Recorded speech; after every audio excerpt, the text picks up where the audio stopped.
Welcome to the deep dive. We take complex ideas, we sort of pull them apart, and then hopefully put them back together so you walk away feeling genuinely well-informed. Today, we are tackling something huge. Maybe the oldest human quest there is.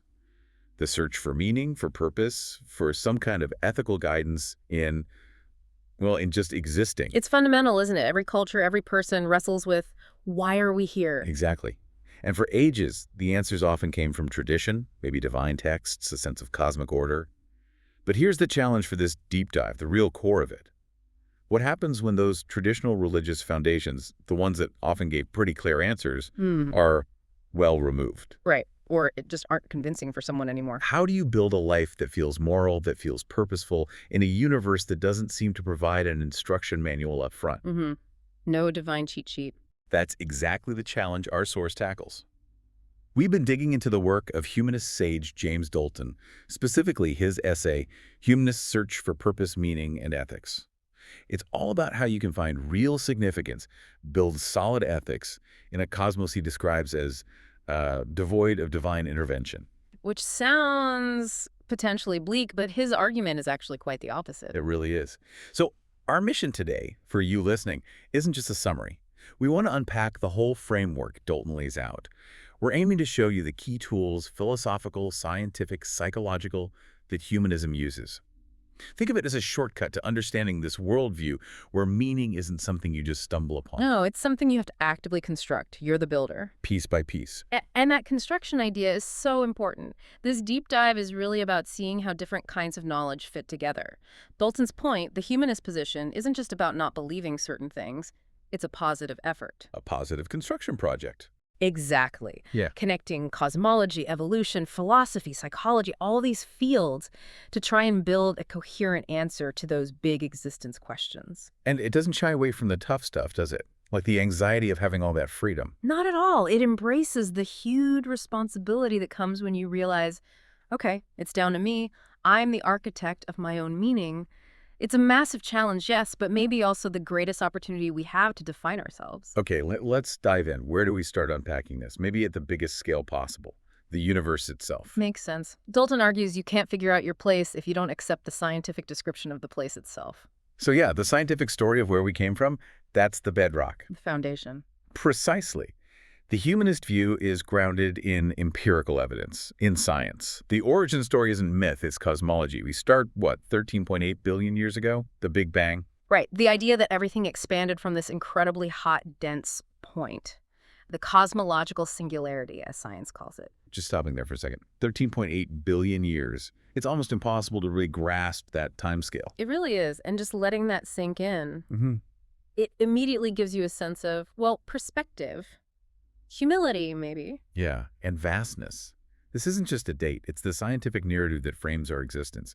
We're tiny specks in an incredibly ancient context. And the implication there is twofold, really. First, it shows a universe operating by understandable natural laws. No obvious need for supernatural explanations for how it works day to day. Okay. And second, that immense timescale. It just radically shifts how we see ourselves. We're not the instant centerpiece of everything. We're a very, very late arrival in this massive, ongoing cosmic process. A late arrival. And that unfolding process, that leads us naturally to biology. How we got here specifically. It does. So after the cosmic scale, you have the mechanism of our appearance, Darwin, evolution by natural selection. Right, explaining all the diversity of life, including us, including consciousness eventually arising on Earth. Yes, and Dalton really stresses the contrast here. From this view, humans aren't the result of some specific divine plan or instant creation. We are the incredibly complex outcome of billions of years of randomness and filtering. Random genetic changes, natural selection, weeding things out. Yeah. Over unimaginable stretches of time. Yeah, exactly. So you've got the universe's huge age, starting from that singularity. Then this slow, continuous, and crucially unintentional process of evolution bringing us forth. That totally resets the stage for finding meaning, doesn't it? It removes the idea of a pre-written cosmic script for humanity. It absolutely does. And this right here is where Dalton pinpoints the big aha moment for the humanist perspective. The consequence of accepting the scientific picture is profound. How so? If there wasn't a predetermined plan from a creator, then the whole search for meaning has to shift gears. It can't be about discovering some external guaranteed purpose anymore. Okay, so what's the alternative? The challenge becomes finding meaning not in a plan, but in the sheer staggering fact of our existence itself. Ah, so the meaning isn't given, it's inherent in the being here. Precisely. That shift it's huge. If you accept that we're the result of these astronomical odds, life emerging, consciousness flickering into existence in this vast ancient universe, then the sheer improbability of it all becomes a source of value. Instead of feeling lost and small because there's no divine plan, you feel kind of astonishing. Lucky. Exactly. Astonishing is a good word. Dalton argues strongly against the notion that science must lead to nihilism, to meaninglessness. Right, we're just accidental chemicals argument. Yeah, he flips that. The universe's apparent indifference isn't a void, it's a canvas. A canvas for human meaning, human creativity. Think about the biological reality for a second. Okay. Every living thing, including you listening right now, represents an unbroken chain of successful reproduction stretching back nearly 4 billion years. Wow, billions again. Billions again. Against all the odds, extinction events, climate shifts, cosmic rays, predators, disease, that chain held. The simple fact that you exist is the outcome of that incredibly tenacious, improbable success story. So just being here is enough. Is that the idea? It's a profound starting point. Dalton would say it's an awe-inspiring, frankly sufficient reason to value life intensely and to pursue flourishing.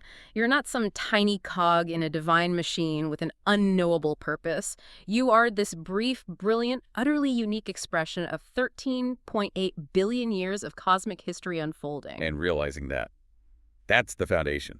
That's where the wonder starts. That's the launch pad for wonder, yes. It's the scientific grounding for finding significance right here, right now. Okay, so science gives us this incredible scale, this context. We're improbable, unique survivors on this tiny planet. Magnificent, even.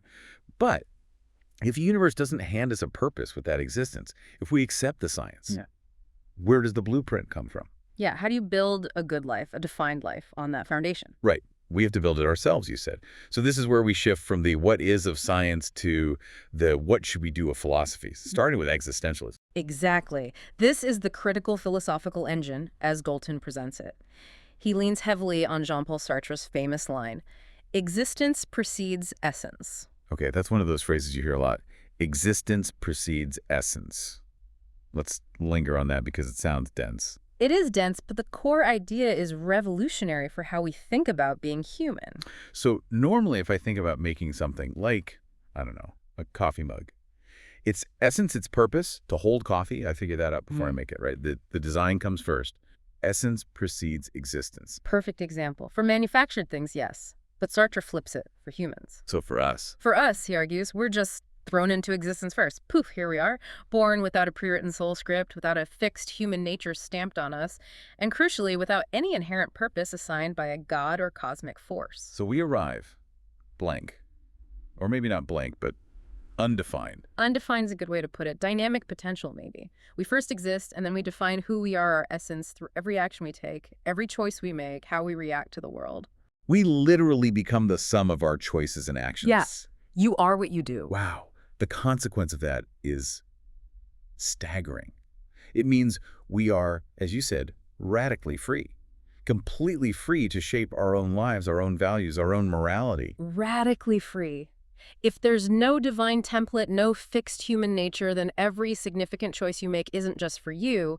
It's a choice defining what you think a human should be in that situation. That sounds intense. It is. That radical freedom is both the ultimate liberation and potentially the ultimate burden. It places this enormous, almost terrifying responsibility squarely on the individual. You have to create your own purpose. And Dalton connects this to that existential anxiety we mentioned, the anguish. Yes, directly. The source material points out that this profound freedom is the root of what the existentialists called anguish. It's that dizzying feeling you get when you realize there are no ultimate excuses, no higher power telling you what's right.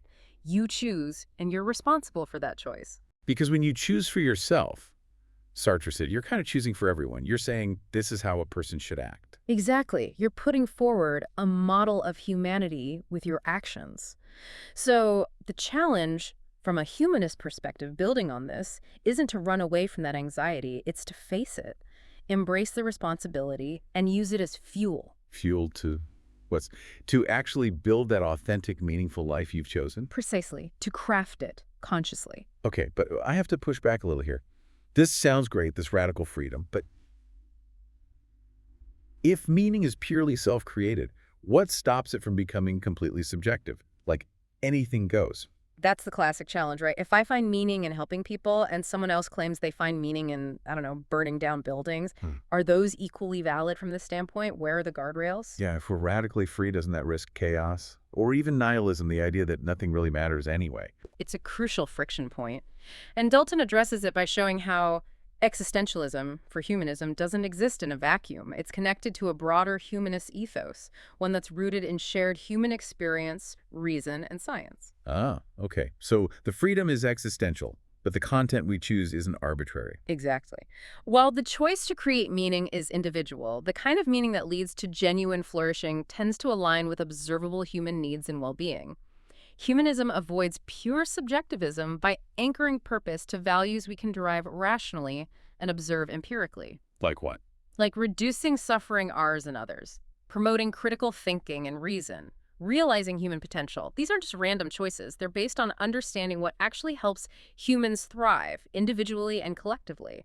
The freedom is channeled, you could say, by our nature as rational social beings. Okay, that makes sense. It connects the freedom back to our shared reality. Which leads us nicely to the second philosophical pillar you mentioned, humanist psychology, the part that defines our potential once we accept the freedom. Precisely. If existentialism lays out the scope of our freedom and responsibility, humanist psychology offers a positive vision of what we can do with it. It's often called the third force in psychology. The third force. Why third? It emerged sort of mid-20th century as a deliberate alternative to the two dominant forces at the time.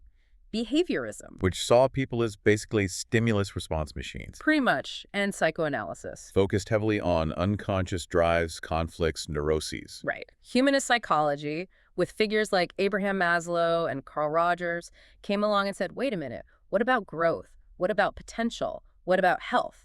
It offered a fundamentally more positive, proactive view of human nature. So it accepts the existential freedom, but frames it not just as anxiety, but as opportunity. Exactly. It posits this really optimistic core belief that individuals have an inherent innate capacity or drive toward self-understanding, growth, and psychological health. Meaning isn't just something you wrestle out of the void, it's something you can achieve through developing your inherent potential. And Dalton highlights 4 key principles of this, right, to help us grasp how this translates into a life plan. Yes, these are like the guiding stars for building that positive life path within the freedom we have. Okay, what's the first one? First, a focus on the whole person. Humanist psychology rejects chopping people up into just isolated behaviors or unconscious drives. It looks at you holistically, your thoughts, feelings, body, past, future hopes. They're all interconnected and vital to who you are. Got it. Whole person. What's second? Second, echoing existentialism, but with that positive spin, is the emphasis on personal responsibility and your ability to make conscious choices. It really empowers the individual, seeing them as the primary agent in their own life. Okay, responsibility again, but framed as power. Third. Third, and this is a big one, a core belief in the inherent goodness, or at least neutrality, of human nature. This contrasts sharply with views emphasizing original sin or fundamental brokenness. The idea is that given supportive conditions, people naturally tend towards growth and positive social behavior. Interesting. So the default setting is growth, not conflict. That's the optimistic view, yes. And finally, the fourth principle, which is maybe the most famous, the importance of self-actualization. Maslow's hierarchy, reaching the top. Exactly that lineage. It's this ongoing, lifelong process of striving to realize your unique capabilities, fulfilling your potential creative, intellectual, emotional, becoming the best, most authentic version of yourself you can be. Okay, I see the connection now. It's quite elegant. Existentialism defines the vast, sometimes scary space of our freedom and the necessity of choosing. The burden and the opportunity. Then humanist psychology comes in, this third force, and defines the incredible potential that exists within that space. It argues that creating meaning isn't just about avoiding despair, it's about actively reaching for growth. Right. It says the most authentic and fulfilling way to use that freedom is precisely through this journey of self-actualization, personal growth, expressing yourself authentically, and using your unique talents. So you're free to choose. And the best choice, in terms of a fulfilling life, is to choose growth, and becoming fully yourself. That's the synthesis Dalton presents, yes. Freedom meets potential. Okay, so we've got the cosmic backdrop, or improbable wonders. We've got the philosophical core, radical freedom, coupled with innate potential for growth, for self-actualization. Mm. But it still sounds like a potentially lonely path, a lot of individual striving. Right. It could sound very inward focused, just me and my potential against the universe. Yeah. But surely we don't build meaning entirely in isolation. This is where Dalton brings in the social dimension, right?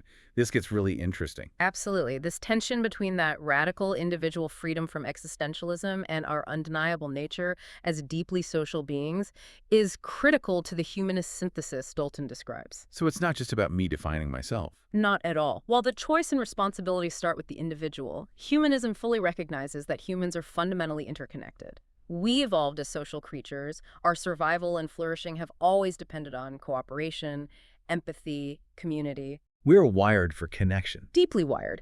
So the synthesis here views the individual not as a solitary atom, but as inherently part of a larger whole, an evolving human story. We define ourselves through our actions, yes, but those actions gain much of their meaning and resonance through their impact on others. Ah, okay. So that individual self-actualization finds its fullest expression when it connects outwards. Precisely. This leads directly to a huge practical source of meaning: contribution. Finding purpose often involves directing that self-actualized energy towards something beyond your own skin. Like what kind of things? Oh, Dalton points out it can take countless forms. It could be nurturing deep, loving personal relationships, family, friends. It could be engaging in your local community, volunteering. Or bigger scale things. Sure, championing social justice causes you believe in. Contributing to science or art or knowledge in ways that benefit humanity. Starting a business that solves a real problem. Basically, any endeavor where you use your unique existence, already amazing, just by being here to contribute positively to the well-being or flourishing of others. So when your improbable life touches other lives positively, the meaning gets amplified. Exactly. It resonates. Trying to build meaning purely internally ignores a massive part of our psychology, our evolutionary heritage. Connection and contribution are not optional extras for a meaningful life. They're often central components. That makes a lot of sense. It grounds the individual journey in a shared reality. Now, besides this outward focus on connection, Dalton also highlights a specific internal tool, a psychological practice we can use daily. That's mindfulness. Yes, mindfulness and present-centered living. And it's important to note, while mindfulness has deep roots in traditions like Buddhism, humanism utilizes it as a secular, practical, evidence-based tool. Okay, so not necessarily religious, but a technique for what exactly? The core technique is about cultivating present moment awareness, paying attention, intentionally, non-judgmentally, to what's happening right now, your thoughts, your feelings, the sensations in your body, the world around you. Just noticing without immediately getting swept away by judgments or stories about what you're noticing. It sounds simple, but it's incredibly powerful. Why is this tool so relevant to that whole existential struggle we talked about earlier? The anxiety, the anguish of freedom and responsibility. Because so much of that anguish comes from our minds drifting away from the present. We get lost ruminating about past mistakes or regrets, things we absolutely cannot change. Guilty as charged. We all do it. Right. Or we project anxieties onto the future, worrying about things that might happen, things that are often uncertain or outside our control. Also guilty. Right. Mindfulness acts like an anchor. It intentionally brings you back, grounds you in the now. This present moment is the only place you actually live, the only place you can make a choice, the only place you can act. So it stops the mental time travel that fuels anxiety. It helps interrupt that cycle, yes. Yeah. By cultivating this deep awareness of the present, you stop feeding the regrets of the past and the fears of the future quite so much. You engage with life as it's actually happening. That's a powerful reframing. It shifts the search for meaning away from some distant, perhaps unattainable future goal. And plants it firmly in the richness of your current lived experience. It fosters a sense of meaning simply through deep engagement with life, moment by unfolding moment. Even the difficult moments. Especially the difficult moments.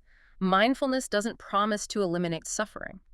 Humanism acknowledges suffering is part of life, but by being fully present with difficulty, without adding layers of fearful stories on top, it can change your relationship to it.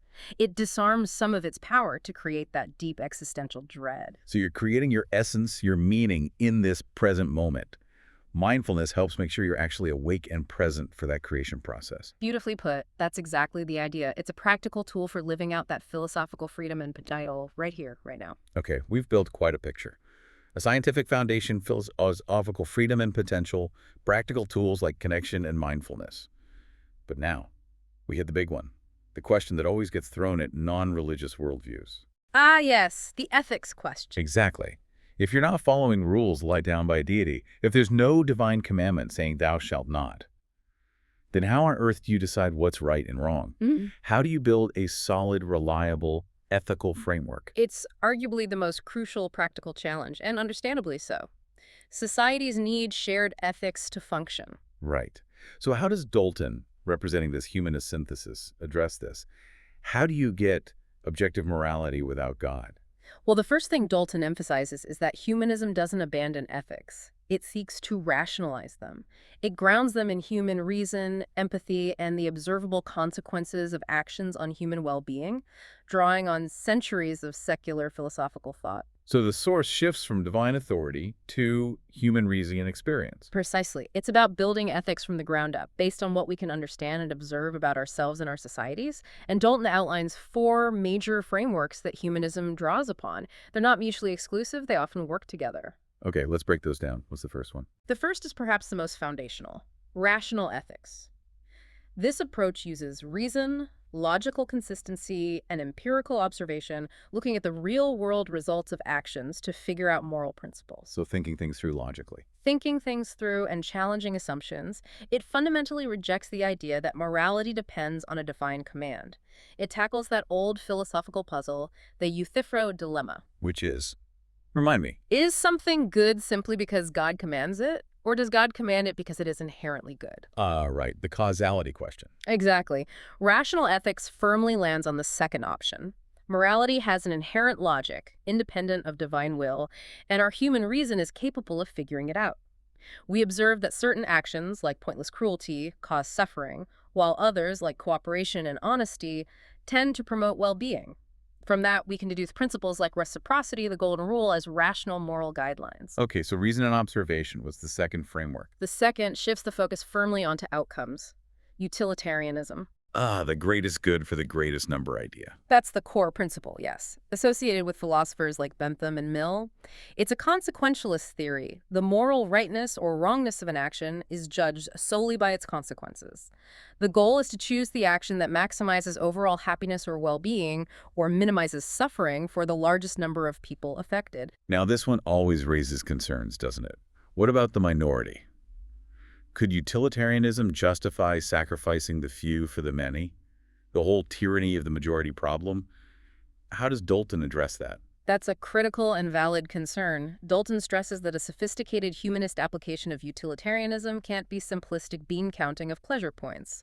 Good has to be defined broadly, encompassing not just immediate happiness, but long-term flourishing, justice, fairness, individual rights, and the reduction of deep suffering. So it's not just about maximizing pizza parties, it's about deeper values. Exactly. And crucially, humanist ethics usually temper pure utilitarian calculations with principles drawn from the other frameworks, especially rational ethics and social contract theory. These often emphasize inviolable individual rights, recognizing that protecting everyone's basic rights, even the minorities, actually leads to a more stable and ultimately better society for the greatest number in the long run. Okay, so the frameworks interact to provide checks and balances. That makes sense. What's the third one? This shifts gears again, right? Completely. We move from rules, rational ethics, and consequences, utilitarianism, to character, virtue ethics. This goes way back, doesn't it? Aristotle. Very much so. Virtue ethics focuses less on what should I do in a specific situation and more on what kind of person should I strive to be. Cultivating good habits, basically. Cultivating positive moral character traits, yes. Virtues like honesty, compassion, courage, integrity, justice, wisdom, generosity, temperance. The idea is that if you consistently work on developing a virtuous character, then right action will tend to follow naturally, almost intuitively. That's the goal. The aim is eudaimonia, often translated as human flourishing or living well, which Aristotle believed was achieved through living a life of rational activity in accordance with virtue. You define your essence, going back to Sartre, through the consistent practice of ethical habits. Interesting. Less about moment-to-moment calculation, more about long-term personal development. Okay, and the fourth framework. You mentioned social contract. Yes, social contract theory. This one is highly practical, especially relevant to how we structure society and law. It derives ethical principles from the idea of a hypothetical agreement An agreement between whom? between rational individuals who are figuring out how to live together peacefully and productively. What rules would free rational people agree to abide by in order to leave a chaotic state of nature and form a stable society for mutual benefit and protection? So we give up some absolute freedom. In exchange for security, cooperation, and the benefits of living in an ordered community. It's grounded in practicality, consensus, and enlightened self-interest. And Dalton connects this directly to our legal systems. Absolutely. He specifically points out that democratically agreed criminal and civil laws are, in many ways, the tangible expression of this ongoing social contract. Our laws about property, safety, fairness, contracts aren't seen as divinely inspired dictates, but as rational, human-created agreements designed to make society work. And crucially, they can be changed, Yeah. debated, updated. Yes, that's vital. They're not set in stone. They're living contracts, ideally subject to ongoing rational debate, democratic revision, and improvement based on our evolving understanding of justice and human well-being. Wow. Okay, so taken together, rational ethics, utilitarianism tempered by rights, virtue ethics focused on character, and social contract theory underpinning law. That's quite a toolkit. It really is. So the big takeaway here, the synthesis for you listening, is that Dalton argues persuasively that you can build robust, functional, sophisticated ethical systems entirely without needing a religious foundation. It's a complete system based on reason, empathy, observation, and agreement. Absolutely. The challenge isn't a lack of potential moral frameworks. The humanist challenge is accepting the ongoing responsibility of choosing which frameworks to apply, reasoning through ethical dilemmas, and participating in the societal process of maintaining and refining our shared ethics. It shifts the burden from blind faith to active, conscious, rational participation. So let's try and pull all these threads together. We started way out with the cosmos, came down to radical individual freedom, explored our potential for growth, looked at connection, mindfulness, and now these rational ethical frameworks. What does it all boil down to? I think ultimately it boils down to embracing the journey, accepting that maybe there isn't one single definitive external meaning of life handed down from on high. And being okay with that uncertainty. Yes, that comfort with ambiguity, with uncertainty, seems to be a core requirement, maybe even a virtue, within the humanist worldview Dalton describes. If there are no absolute supernatural answers guaranteed, then you have to learn to find meaning somewhere else. And where is that somewhere else? Partly, it's in the search itself. In the process of asking the big questions, learning about the universe and ourselves, constantly refining our understanding. And partly, perhaps most powerfully, it's found in wonder. Sheer, unadulterated wonder at the fact of existence. Which brings us right back around to science, doesn't it, where we started. Science isn't just providing facts, it's providing the fuel for that wonder. Absolutely. Dalton argues passionately that the scientific story, far from disenchanting the world, is the most potent source of awe available to us. Think about it. The sheer scale of the cosmos revealed by astronomy. Billions of galaxies. The incredible complexity of life uncovered by biology right down to the molecular level. The intricate dance of ecosystems. The evolution of consciousness itself. These scientifically revealed truths are staggering. They should inspire profound wonder and humility. This is what Dalton calls the cosmic perspective. Exactly. It's about cultivating an awareness of our place within these vast scales of space and time. But how does that grand perspective actually help, day to day? When you're dealing with mundane frustrations or real suffering, it's easy to feel awe looking at a nebula picture, harder when the dishwasher breaks again. Right. The cosmic perspective isn't about detaching from daily life. It's about infusing daily life with a sense of significance by connecting it back to that larger reality. How so? Well, that broken dishwasher. The frustration you feel is real, but the fact that you can feel frustration, that you possess the complex consciousness to analyze the problem, that the dishwasher itself represents incredible feats of physics and engineering derived from human ingenuity over centuries, all of that connects back. Seeing the mundane is an expression of the extraordinary. Precisely. It allows you to see each moment, even the difficult or boring ones, not as meaningless trivialities, but as unique, unrepeatable expressions of this vast 13.8 billion year cosmic unfolding. You are privileged simply to be aware, to participate, to feel, to think right now. That perspective can genuinely shift how you experience things. That's a powerful shift. Okay, so let's really nail down the final synthesis for everyone listening. If we recap the essence of humanist meaning-making as Dalton presents it, what's the core personal takeaway? I think the ultimate conclusion, the bedrock idea, is that meaning is fundamentally created, not discovered. It is not given, but chosen. You build it. You build it. It's a deeply personal, ongoing, creative project. You are simultaneously the architect, the builder, and the building material of your own purpose. And it emerges from. It emerges from that complex interplay of everything we've discussed. Your conscious, informed choices based on reason and evidence, the depth and quality of your relationships and contributions to others, your mindful engagement with the present moment, your commitment to living ethically according to rationally derived principles. So the final call to action is, The ultimate call, I think, from a humanist standpoint, is to embrace that responsibility fully. Take ownership of your life, your choices, your actions. Find genuine wonder in the natural world as revealed by science, and actively create your purpose through connection, contribution, and ethical living. You have this one brief, incredible existence. It's entirely up to you how you define it and what you make of it.